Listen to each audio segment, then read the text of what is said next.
Hey, we are now 1 week away from Super Bowl 50 in Northern California. We read a big article on the turf today, and the stadium's gotten a lot of crap over the last couple of years for its turf, but everybody says they've been spending about 18 months getting this turf right. They even have, and I love this, by the way, Brendan, they have a turf in reserve somewhere in the South that they can truck in an emergency on like 25 different specially cooled trucks. This turf is getting more money than like most inner cities do. But that's, what the Super Bowl is, and that's how life goes these days, and the big corporate thing. I want to apologize a little bit for the lighting. We are in the middle of a storm here in Southern California, and so I've lost some of the lights for some reason that normally would light up the little home studio here. So it's a little dark. I could always look up into the light and, see if we can light up a little better, but don't worry about that. Brandon can't get any lighter. That's right, because he's black, and we're used to that. It's all right. But that's how that goes in these parts at Fanzeal. We like to have a good time. We're not always appropriate, but we are a good time. Make sure you go to fanzeal.com, sign up for the funniest newsletter in sports. Comes out every Monday morning. That'll be out tomorrow morning, roughly 8 o'clock Pacific, 11 o'clock Eastern, and that'll make your morning as we count down to Super Bowl. So just under 7 days left. We'll be roughly midway through the second quarter of the big game. This time next week, going to be an amazing game. We hope, and not another blowout, between Cam Newton's Carolina Panthers, although I guess you can call them Thomas Davis's, Luke Kuechly's, anybody's Panthers, and Peyton Manning, Von Miller, and the defensive lines, Denver Broncos. Brendan and I had a debate the other day about, if you check our Fanzeal page on our YouTube channel, Fanzeal Sports, we had a debate about the legacy impact of Cam Newton and of Peyton Manning in this game. And we'll get back to that later this week. Brendan Boykin and I, who you can follow us both on Twitter, we'll be discussing, more about their legacy as more comes out. But today we're going to talk about two other things. And because we're on so often this week, we're doing short half-hour blabs. So stick with us for the next 28, 27 minutes and hop on in here, ask some questions, join the conversation. We're always able to have you people. Two things we want to talk about today, and let's get the obvious and easy one out of the way. We're going to talk about Megatron, and then we're going to talk about retiring, and then we're going to talk about the best QBs of all time, because that's kind of the legacy debate that we started the other day that now we can follow up on. So let's talk about Calvin Johnson is in essence, and there's no way to not compare him to this, is in essence pulling a Barry Sanders, right? 30 years old, still a young guy, could easily have 5 more, especially given the fact that he's more of a size and space guy than he is a speed guy, could easily have 5 good years left. They'd have to renegotiate the contract. They're not going to pay him what the contract would have called for. But if he really does walk away, Brandon, what kind of mark is this on the Detroit Lions? Is this, another situation where people will still be talking about this 20 years from now? Or B, what we know with the health issues, the CTE, the concussions, is this something where he says, look, I've played 9 years. I've been to 6 Pro Bowls. I've got the money. I don't need a legacy. He's never been about that and I don't know that he's a Hall of Famer at this standpoint, but close. Does he leave too much on the table by leaving now? I don't think he does. I think this is the bigger picture here is what this really says about the Detroit Lions. You've had 2 generational stars that have both quit playing in their primes. Right. And they're quitting, one, it's not primarily for health reasons. There's nothing that's pushing him out of the game. And he's still willing and able to go out there and do it. But this really shows the ineptness of the front office in Detroit. They still haven't got it right. You didn't learn from Barry Sanders, so you happen to luck into another big star, and you still haven't got it right. You can't build around the guy. And I was having this conversation with a friend of mine earlier, and I said, I think a lot of this started when they didn't re-sign Ndamukong Suh. I think he saw the writing on the wall, and he said, you know what? It's not going to get any better from here. We've already peaked out as a team from what we can do. We know that we have the ability. We know that we've got the people here that can do some things, but they haven't been able to put it all together. So how much of your body and your career are you willing to put on the line for that team when you don't even have the confidence that they can put something around you together? I mean, how much of a beating is this guy going to take? Because he is the focal point. They don't really have a running game per se to take the focus off of him. He's not a speed guy. He is a space and size receiver. Right. So it's easier for teams when they know that you don't have a guy that we're afraid is going to put up 200 rushing yards on us for us to say, okay, we're just going to put 8 in the box or zone off on this guy.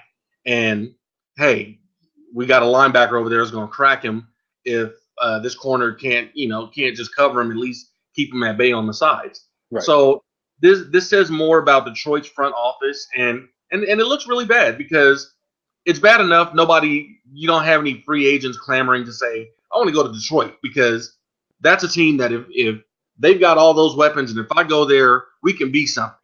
You've heard that never. Never, ever, ever. That's the interesting thing about those guys, right? Because they've had the weapons. They've had some really talented people. Matthew Stafford can throw for 5,000 yards, right? They've had Calvin Johnson. They had for a little while, and it's, Reggie Bush is one of those guys where you're always like, yeah, Reggie, we don't know what to do with him. But that's an offense he was working in. They couldn't really get the running game going. And then you're right, the front office, and we have to acknowledge that the front office has changed numerous times since the Barry Sanders situation, but the ownership group and the Fords – are the same long-term owners that can't seem to get this right. It's like they're loyal to the point of complacency while pretending to want to win. And I think one of the biggest, they make little mistakes, that make a big difference, right? And I think the most recent one you can look at is that 2014 draft, right? They already have a good offense. They were rolling on offense. That wasn't the problem, right? Coming up that you're going to lose Sue. Because look, I agree with you. They would have liked to have signed him, but he's not a guy who's going to negotiate down. And the cap number for what he would have cost, because the way they screwed up the contract in the first place, was just out of control. Nick Fairley was never going to be the answer, so he was going to be gone, right? So instead of grabbing somebody like Aaron Donald, who's been a star for the Rams, or C.J. Mosley, who is a stud linebacker for the Ravens, and by the way, they also could have had Odell Beckham Jr. They go for a tight end at number 10. Right, and Eric Ebron, who's been a giant disappointment. And those are the little moves, right, that you just can't make if you're really going to compete. You can't go get a tight end to buffer up an offense that doesn't really need buffering. The tight end just isn't going to make that much of a difference in a good offense that's already rolling. So how do you put your team in a position? I agree with you that this is the kind of thing Calvin must look at and say, well, where's the help? Right, we got the offense. Let's go get some defense. If we're going to lose 2 big-time interior defensive linemen, they got to be replaced. And if we can't replace them with linemen, then let's shore up the secondary, in the middle of that defense. Well, I agree 1,000% with everything you just said. The thing on top of that, if you're gonna pick a tight end, especially that early in the draft, then you got to pick a good one. This guy, that guy's really I thought him getting selected number 10 was a stretch for anyone. I never thought that he was that good in college. So right, now, in fairness, he had a first-round grade. I don't want to take that away from him. But the ACC is not a power conference. They're not one of those, unless you're coming out of the Florida States of the world. And I acknowledge that Carolina has been a much better school recently and turned out better football players. But still, I mean, the talent that could have been on that team in other areas of need is just shocking. They just didn't do a great job. And that goes back to, long-time Detroit drafts and long-time Detroit coaching. I lived in Detroit for 2 years. I don't want to say I covered the team, but I was doing radio there, and we were covering a lot of sports.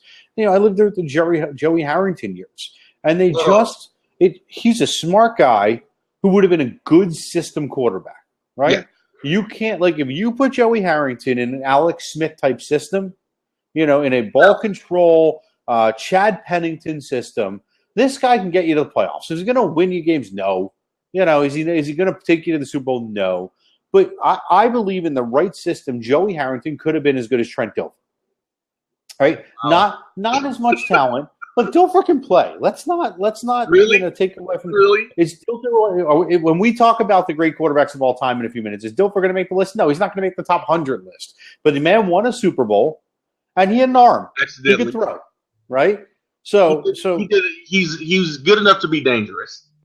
Look, sometimes that's all you need. If we've proven things over the years, look at the If I guys got Ray Lewis on my defense, then yeah, I can. Brad Johnson, Trent Dilfer. I mean, you're looking at some of these guys that have won Super Bowls. You don't always need the Tom Brady's, the Peyton Mannings, the Ben Roethlisbergers. And by the way, Big Ben, serially underrated. And when we get to our top 10 list later, I want to see if he makes yours. Because a lot of people see, and that's to me, that's crazy. That's just absolutely nuts that he's not. We're going to get there. I got to pull. I'm going to pull us back and get back to the Lions for a few minutes. We're still here on the Fanzeal Super Bowl week countdown. Brent and I are going to be doing a lot of debating all week. 7 days, T-minus, roughly 7 days and a half hour till Coldplay. And we'll get into that later this week, like Coldplay's the halftime show. I can't even go start that right now. So don't forget Bruno Mars and Beyonce. I like Bruno Mars. He's tremendously talented. All right. So they're all talented when they're little. They are. Fair enough. Yeah, okay. So bring it on back. This is what happens on Blabs, right? This is why we love this platform, because you can go off the rails and bring it right back, and we don't have commercials to deal with. Like, there's no local Honda dealership that's about to promise you like financing, followed by some dentistry that promises not to hurt you. So don't get me wrong, we don't get the benefit of ad revenue here on the Blab, but go to fanzeal.com and you'll see why people are coming to the site and getting ad revenue there. So back to, for a few more minutes, this task of the Megatron retirement. If he goes through with it, how does it change the Lions overall? And what impact, how far does this set the franchise back, for the next 5 years? Because under Caldwell, and you got a new GM coming over from the Patriots who's cleaning house and bringing things in. Is this a fresh start situation for him where he now has a clean slate? Or is this the type of thing that takes 3-4 years to recover from because the pain in the locker room is felt long beyond, just a year he's not there? I think it's at least a 3-year sore that you have to recover from, because you have to look at the people that it's going to impact directly, and that's going to be, like you said, everybody in that locker room, specifically Matt Stafford, the other receivers. Not so much what his production is going to do, but what his presence or lack of presence is going to do, because you got a lot of young players in there. Calvin Johnson, if nothing else, is a professional. And that's one thing that I've always respected about him. He's always carried himself in a great way. You never hear about the dude running off at the mouth, spouting any nonsense. The dude just holds it together really well. And he's what the league needs more of. The way the league is, the NFL is so much a league of a team, not necessarily individualism. And normally when you think of wide receivers, the first thing you think of, you think of a diva wide receiver. Yeah. A la Odell Beckham Jr., Terrell Owens, Michael Irvin. Sure. Michael Irvin. That's the first thing that you think of. So Calvin Johnson, for a guy to have that much size and all those tools and to really be that much of a humble guy, and he just goes out and does his job. Really, in all fairness, the guy should be a Patriot. That's my estimation. The first thing, and this was something that I brought up earlier to my buddy Leroy here. We were talking about it, and I was asking him, does he think that he's going to go through with it and actually retire? Is this something that he's just going to wait it out until he can basically get out of that contract and then maybe sit a year out and then go somewhere else? So that's the interesting thing, right? Because you got two things going on, right? If he wants out of Detroit, that's one way to do it, because they're not going to pay him that rate. Yeah. But if he doesn't retire and waits to be cut before retiring, he pockets $3.5 million. Mm-hmm. If he retires before that, he owes the Lions money. And don't forget, they went after the Barry Sanders money. So it would not surprise me for them to go after this money as some sort of ridiculous precedent. Now, again, $3.5 million is a lot of money to most people. It's not really a lot of money in professional sports. It's the tip of the iceberg. It's what you pay a bad backup, at a skill position. So the interesting thing, though, is the new GM is from the Patriots, and this is a team that doesn't spend money on wide receivers. Yeah. Right? Well, they don't spend money on hardly anybody. Right. So that philosophy could get really interesting, too, as how they reshape the team.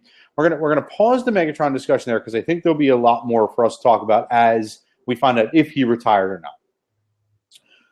Peyton Manning, and we are here on the Fanzeal Super Bowl week countdown. Super Bowl 50 is less than 7 full days away.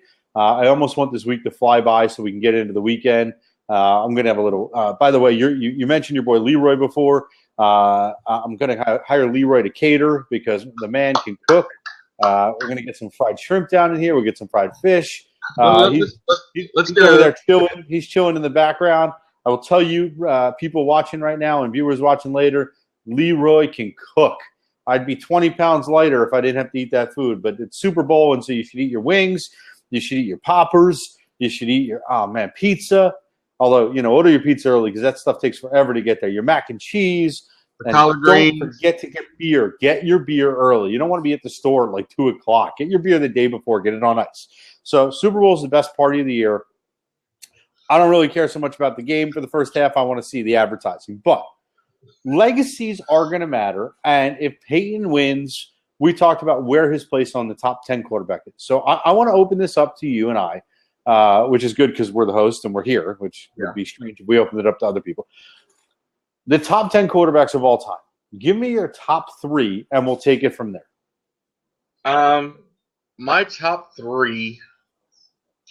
got to have Joe Montana in there. Okay, no argument. I'm gonna slide Brady in there. No argument. This is where I'm about to tell him he's wrong, whatever he says next. But go ahead. The third one is kind of hard for me because I'm trying not to be a 49er homer. Come on, don't tell me you're about to say Steve Young is the third best quarterback of all time. I'm not. That's why I said I'm not. All right. Because I'd have to block you right out of this show right now. No.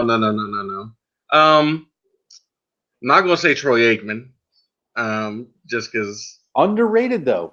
Underrated and Leroy is here. I wouldn't say Troy Aikman's third. The third. I'm a Cowboy fan. I wouldn't pick him third. The third one's kind of hard. Bradshaw. No. I'm kind of leaning towards Marino. Only Marino doesn't have the rings, but he passes the eye test. Because Marino, if you would have gave Marino one person that looked remotely like a running back, he basically, I definitely think he at least could have got to another Super Bowl.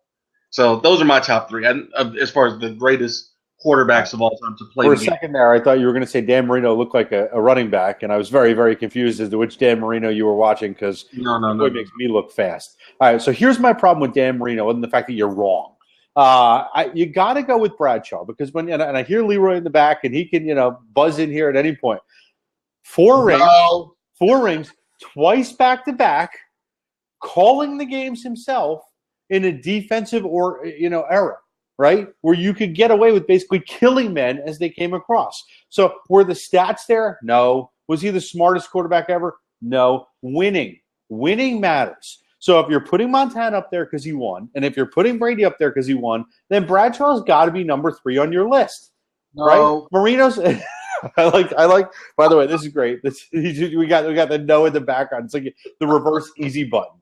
Right? This is great. So you got rings, right? Marino has no rings. What do you make? 1 Super Bowl, 2 Super Bowls? I think 1 Super Bowl. I think 1. This one. Right? Early in his career. Right. So you can't. You just can't put him up there.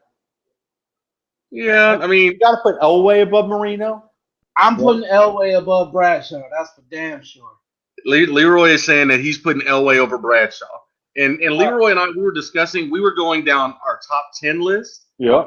And I did a top 10, and for me, because you have to include some of these old guys, and it's hard. I don't want to include. So let me pause you. I don't want to include the people that there's no way for you and I have really seen. So we can take the Unitas off the list. Like we can call it less all time and more like the top last 35, 40 years, right? Yeah, so let's say of our generation. Right. So you can take Staubach, you can take Unitas off, you take Otto Graham off. Like there's no reason for us to talk about those guys because we can't do it intelligently. But like really from Bradshaw on is really where that mid 70s, to today, that 40-year span of those guys are people we can look at, right? So the guys who are going to be in the conversation are the Favres, right? The the Drew Brees, the Aikmans, the Steve Youngs, the Montanas, the Elways, of course. Obviously we're not going to include Bart Starr. Aaron Rodgers, Jim Kelly. By the way, let's talk about Jim Kelly's place, right? He doesn't get credit. Yeah, Jim Kelly, who could have been a 4-time Super Bowl winner, but no Super Bowl winner. But I mean, the dude had the arm, and that Buffalo Bills team does not get as much credit as it deserves. Because first of all, to be that good to even get to the big dance that many times, to get there once is hard. To get there 4 times, they just faced superior teams with the exception of the Giants. Yep. Yeah. It's and then like I had some guys that I mentioned that some people may agree, some people. I think Randall Cunningham deserves a mention. Not the Philly Randall. That's the only Randall that matters. What do you mean, not the Philly Randall? You can't talk to me about Minnesota Randall Cunningham and have a conversation of the best quarterbacks of all time. You can give me a best season. You can give me a good season. Okay, but if you had no Randall Cunningham, Warren Moon. I'm a big Warren Moon fan, both professionally, personally. I've been fortunate enough to work with the man. I'll put Warren Moon into that discussion anytime because, look, if his CFL numbers are included and if the fact was the ignorance and the bigotry of black men can't play quarterbacks wasn't around at that time, Warren Moon's numbers are insane. And I'm not sure if he – and they're crazy as is. Like, he's a Hall of Famer. But the numbers are even better if he's allowed to play in the NFL from minute one and he's a quarterback for minute one. That dude had one of the prettiest spirals, and you talking about some guys putting something nasty on it. He was throwing 40-yard routes and putting some stank on it, and it's hitting the guys, and the guys are sitting there holding their hands afterwards. So the guy had one of the biggest arms that ever played the game, especially for a guy that really wasn't that big. I mean, he didn't have the size of a Big Ben or a Bradshaw. Nope. He wasn't this big burly dude. Although I will tell you, he's bigger in person than he looks. But that doesn't really, you're right. That doesn't change much. Although I'm not sure Bradshaw was all that much bigger than Warren Moon. He looked bigger and he looked clunkier, but they're about the same size. Bradshaw's a large man. I've met him in person. He is a large man. Yeah, no, I get that, but they're roughly the same height. I mean, Bradshaw may have 20 pounds, but they're not they're not that different. They come across as different. I get that, but I bet if we look that up, they're going to come pretty close to within an inch of each other. Okay. Yeah, I didn't think Warren was as tall. Yeah, no, he doesn't. He comes across as sleeker and a little shorter. Bradshaw's that big clunky country cowboy guy. All right, so we got about 7 minutes left. We're here on the Fanzeal Super Bowl Countdown. We're debating stuff all week. Today's topic is best quarterbacks of all time. We've already determined that Brandon's wrong. All we need is Leroy's little easy button. Leroy, can I hear you back there? Yes, you can. Just all right. So Troy Aikman in the top, 5. Who's your top 3, Leroy? My top 3. See, I have a different perspective because people always want to bring Super Bowl rings into, the quarterbacks, best quarterbacks. I mean, it's a team game. Yep. Now, I was like, when it comes to quarterbacks, they always talk Super Bowls. Okay. Now, if I bring this argument, I don't want to get away too much, but if I say, okay, who's your top running backs of all time? Now, if I said Emmitt Smith, people are, you crazy. He's not better than Barry. He's not better than Walter Payton, Jim Brown. But people are always talking about numbers and rings with quarterbacks. I was like, well, Emmitt's got the 3 rings, and he's the all-time leading rusher, all-time leading touchdown. So how come he's not the best running back? See what I'm saying? Sweetness has a ring. Yeah, I understand that. Right. But I'm saying, like, Emmitt's got the records. But people, if you say he's better than Barry Sanders, people be like, oh, that's blasphemous. Which it is. But he's got the numbers. So what are you basing it on? You can't just base it on rings. It's everything. Like the eye test, Barry's the best runner I've ever seen. Period. Just handing the ball off, letting him run, best I've ever seen. So, but anyway, getting back to quarterbacks, My top Right, three. so the argument is though, right? So here's the argument, Leroy. The quarterback's the most important position on the field, right? Yes. They right. control the most. They have their hands on the ball every single down. Okay, the Wildcat offense every so often. Fine, forget about that, right? So the best quarterbacks have always seemed to take their teams to the biggest games, right? Can you think of quarterback like one of the great quarterbacks, anybody that would make your list in the top 20 that never got to a Super Bowl? Can I think of a quarterback that never got to a Super Bowl? You're right. That would break that list in a top 20. I mean, outside of Warren Moon, who we obviously talked about. I mean, shit, you could probably put Archie Manning in there. I don't know. He's You on could some put bad Archie in the teams. top 20. I mean, Archie's a heck of a quarterback. Played on some really bad teams. Extremely bad teams. Really bad teams. Top 20 that's never made it. Right? Everybody in your top 20, save for maybe Warren, has made a Super Bowl. Maybe not won one. You got your you got your Marinos in there, but they made the Super Bowl, right? Because I imagine, and by the way, proverbially underrated. Been a long day. Kurt Warner, it's got to be a Hall of Fame quarterback, great quarterback. Maybe too short a span, and a little ridiculous that Matt Leinart, was in front of him for a while. But Warner's got to be in a conversation, not in the top 10. Oh, put the camera back on Brandon and say Eli again. Because we do this every week. This is the beauty of Blab, right? Right? The Eli moment. There's got to be. We're going to be in the middle of baseball season, right? We're going to be talking about some shortstop hidden for the cycle, whether or not they should move him over to second base. And Brandon's going to be in a passionate defense of something. I'm just going to be like, so Eli Manning, and we're going to watch him tilt off a chair. He's actually going to fall right off a chair. All right, so we got 3 minutes left. You gave me your top three. You know what? We're going to come back to this, and we're going to talk about this on Twitter later this week. So just give me your 4, 5, 6, and we'll close out there, and we'll bring it back. We got 1 week till Super Bowl. Make sure you go to Fanzeal.com. Check out our YouTube page, Fanzeal Sports. We are both on Twitter. He is @_B Boykin. I am @Justin Simon, and of course @Fanzeal. You should follow for sports news, entertainment, and the newsletter. But we got 2 more minutes left, my man. Give me your next three in your list. I'll take them both. I'll take Leroy's next three. I'll take Brandon's next three. Who are the next three quarterbacks on your top 10 list? Okay. Did I say Elway? I said Elway. Right. No, Elway didn't make your top three, I don't believe. Oh, he's in my top three. I don't think you said your top three. Oh, wait. Maybe I didn't. No. Okay. So give us your top 5, Leroy. Top 5. Okay. Got to go Montana, Elway, Marino. I'll go Peyton, and I'll go Tom Brady. All right. Tough to argue with, except for the fact that Brady's 5 and Manning's 4, but we'll get back to that after this game because if Peyton wins... but we're not going to talk about the asterisks. Oh... Hey, man, where there's smoke, there's fire. Just saying. Smoking like a Cowboy fan. All right, so I've made an executive decision. Leroy's going to be on with us another couple times this week as we count down for Super Bowl because we are going to stoke some fires if that's how we're rolling. I got to make sure that we get him on here. We're gonna get him on. Brandon Boykin, give me your top 5 in one unit here. Okay, 1 unit. Okay.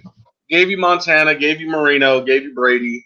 Throw Elway in there, and then Bradshaw. All right. Well, I look. The top 5 is generally consensus. It may not necessarily be in that order, but that same here. Yeah, y'all wusses. Y'all wussing out. Well, no, because if I put them in order, I've got to go like, okay, if they're in order, Montana, Marino, Brady, Elway, then Bradshaw. If they've got to be in order. All right. Well, I'm going Brady first because A, lot of rings. B, 10 conference championship games. I hear the no in the corner. It's okay. I'll forgive you for being wrong. I'm going to go Montana number 2. I'm going to go, I think Elway. I understand he had the losses in the Super Bowl. I think Elway, from a quarterback standpoint, was unbelievably good. I'm going Bradshaw in my fourth. Elway should get half the points. Terrell Davis gets his other half. And hey, 6, man. Look, you lost him. I'm going to give credit for getting to the big game. I'm going to go Troy Aikman, and I'm going to move him up into that top 5 spot. And we can debate this later on. Yes, he had weapons and a good coach. Well, at least for the first. And the greatest offensive line that Jesus built. Hey, that's not his fault, dude. But we talked about this earlier when we talked about the Washington Redskins in '91. That offensive line won them the Super Bowl. That offensive, but not only that, the offensive line won the Super Bowl. The quarterback could set up a tent, order a pizza, pick out 4 different receivers, stop, pick his toenails, and still complete a pass, and then be like, "Wow, that was a heavy rush." Dude, Troy Aikman was back there doing his taxes, making cookies, sending out thank you cards, and then saying, "Oh, yeah, let me go to my third option." That's not his fault. That's what I'm saying. You can't blame a quarterback for having a good offensive line. I guess it's not Brady's fault that right? Because if you're going with that argument, you ain't cheating, you ain't trying. Well, and if you're going with that argument, then you got to give Brady even more credit because his offensive line suck. Yeah, you see what happened last Sunday. That was brutal. Look, we're out of time. We're doing half hours all week this week. We don't yet have a time for tomorrow or Tuesday. We're going to figure one out. I think the only day we won't be on this week is Wednesday. I will be in Carlsbad at the Fanzeal headquarters. But Brendan and I will figure it out. We'll get back to you. We'll be on Twitter early tomorrow morning with the rest of the schedule for the week. We may even do a Super Bowl Sunday morning. We've been talking about it. We're discussing. We'll probably get Leroy on if we do. He'll be cooking for us. Make us a little shrimp here because, man, that's good. From the kitchen. For Leroy, who I appreciate joining, for my buddy Brandon Boykin, I'm Justin Simon. This is the Fanzeal countdown to Super Bowl. We are now less than 7 days away from the biggest game of the year. Stick with us all year on these blabs through the fanzeal.com website. We're going to be talking sports, all kinds of stuff, and we do it for a lot of fun. And, hey, it's free, so hop on board. We'll see everybody tomorrow, and we'll talk to you then. Later, all. Absolutely.